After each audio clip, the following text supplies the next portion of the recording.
शिव ओम। Vibha creation में आपका बहुत बहुत स्वागत है। बहुत काफ़ी समय पहले की बात है। प्रतापगढ़ नाम का एक राज्य था। वहाँ का राजा बहुत ही अच्छा था, मगर राजा को कोई सुख नहीं था।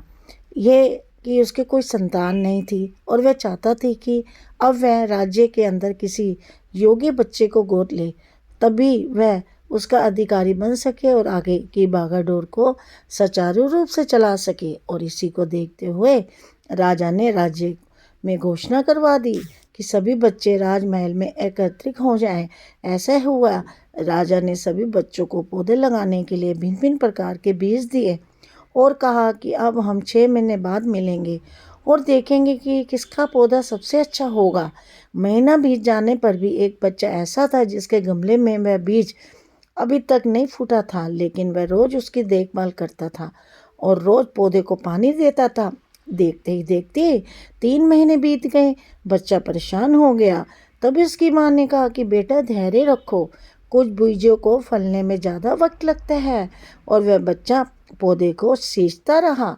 6 महीने हो गए। राजा के पास जाने का समय भी आ चुका था, लेकिन वह डरा हुआ था कि सभी बच्चों के गमलों में तो पौधे होंगे और उसका गमला खाली होगा। लेकिन वह बच्चा बहुत ही ईमानदार था और वह सारे बच्चे राजमहल में आ चुके थे। बहुत बच्चे जोश में भी भरे हुए थे, क्योंकि उनके अंदर राज्य का उत्तराधिकारी बनने की प्रबल लालसा थी। अब राजा ने आदेश दिया कि सभी बच्चे अपने अपने गमले दिखाने लगे, मगर एक बच्चा सहमा हुआ था क्योंकि उसका गमला खाली था। तभी राजा की नज़र उस गमले पर गई। उसने उससे पूछा, तुम्हारा गमला तो खाली है। तो उसने कहा, लेकिन मैंने इस गमले की 6 महीने तक देखभाल की है। राजा इसकी ईमानदारी में खुश हो गया कि उसका गमला खाली है। फिर वह हिम्मत करके यहाँ आ तो गया। सभी बच्चों के गमले को देखने के बाद राजा ने उस बच्चे को सभी के सामने बुलाया। बच्चा सहम गया और राजा ने उस गमला सभी को दिखाया। सभी बच्चे जोर से हंसने लगे। राजा ने कहा, शांत हो जाइए, शांत हो जाइए, इतने खुश मत होइए। आप सभी के पास जो पौधे थे वह सब बंजर हैं।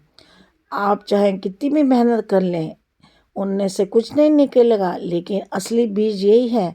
राजा उसकी ईमानदारी से बेहद खुश हुआ और उस बच्चे को राज्य का उत्तराधिकारी बना दिया। लेकिन हमें इस कहानी से क्या शिक्षा मिलती है? मेरे हिसाब से अपने अंदर ईमानदारी का होना बहुत ज़रूरी है।